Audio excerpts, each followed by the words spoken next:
J'ai perdu 36 kilos, mais la vraie transformation, ce n'est pas ce que tu crois. Et si je te dis ça, ce n'est pas pour t'impressionner. C'est parce que pendant longtemps, j'ai cru que c'était la victoire. Le chiffre, la taille, le regard des autres qui change. Mais je vais te dire quelque chose que personne ne m'avait jamais dit avant. La vraie transformation, elle n'est pas là où tu la cherches. Et aujourd'hui, je t'emmène exactement là où elle se trouve vraiment. Tu te lèves le matin, tu montes sur la balance, et avant même que ta journée ait commencé, tu sais déjà si tu vas être bien ou mal dans ta peau. Oui, tu as essayé des régimes, peut-être même plusieurs, et tu as eu des résultats. Et puis, tu as tout repris, parfois plus. Et quelque part, tu t'es dit, c'est moi le problème, que tu n'as pas assez de volonté, pas assez de discipline, que les autres y arrivent, alors pourquoi pas toi? Et je veux qu'on s'arrête une seconde là-dessus, parce que c'est cette pensée, c'est moi le problème, c'est la pensée qui t'a empêché d'avancer plus que n'importe quel écart alimentaire. Ma prise de poids, elle n'est pas arrivée progressivement, elle est arrivée d'un coup, suite à un trauma. En quelques mois, j'ai pris plus de 40 kilos. 40 kilos que mon corps a mis sur lui, comme un rempart. Et pendant des années, j'ai essayé de les perdre. Tous les régimes, toutes les méthodes, toutes les promesses, des résultats parfois, suivis d'une reprise, toujours, parce que je m'attaquais aux symptômes, pas à ce qui était vraiment là. Le tournant, il est venu quand j'ai commencé à me former à la PNL, aux neurosciences, à la psychologie et à l'hypnose. Et là, quelque chose s'est éclairé. J'ai compris que mon rapport à la nourriture ne venait pas de nulle part. Il avait une histoire.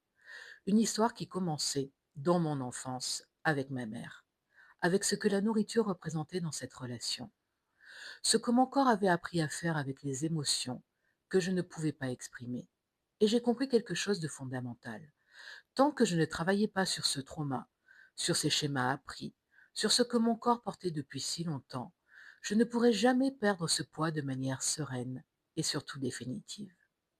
Alors ce que j'ai découvert, ça m'a d'abord mis très mal à l'aise, parce que ce n'était pas une question de calories, ni de sport, ni même de ce que je mangeais. C'était une question de ce que je portais, des peurs que j'avais apprises à avaler au lieu de les traverser, des émotions pour lesquelles je n'avais pas eu de mots, alors que je leur donnais une autre forme, un corps que j'avais traité comme un problème à résoudre, alors qu'il essayait juste à sa façon de me protéger.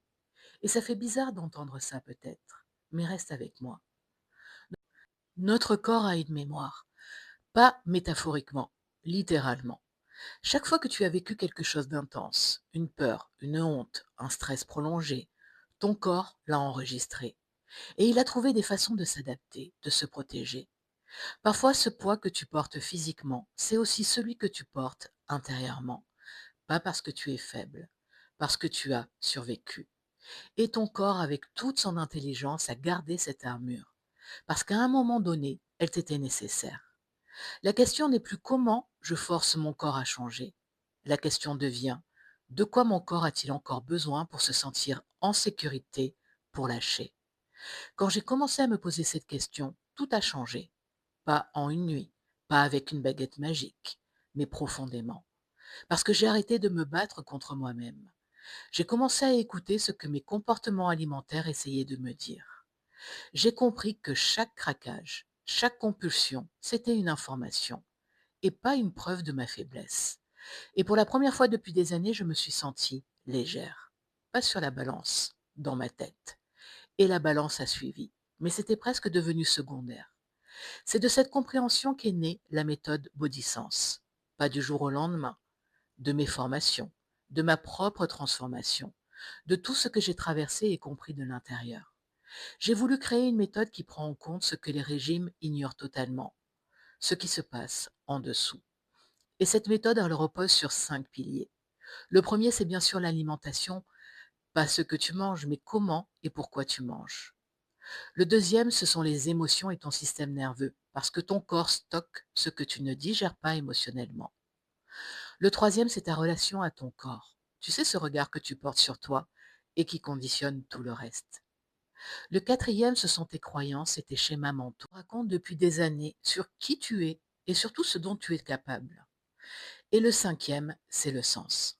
comprendre pourquoi tu veux cette transformation profondément pour que rien ne puisse t'en déloger. Cette méthode, elle est issue de la PNL, c'est-à-dire la programmation neurolinguistique, des neurosciences, de la psychologie et de l'hypnose. Mais surtout, elle est issue de ma propre vie. Je ne t'enseigne pas une théorie, je te transmets ce qui m'a libérée, légère dans ton corps, libre dans ta tête. Avant qu'on se retrouve la semaine prochaine, j'ai une question pour toi et je t'invite vraiment à y répondre.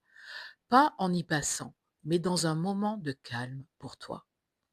Si ton corps pouvait te parler ce soir, qu'est-ce qu'il te dirait qu'il porte depuis trop longtemps?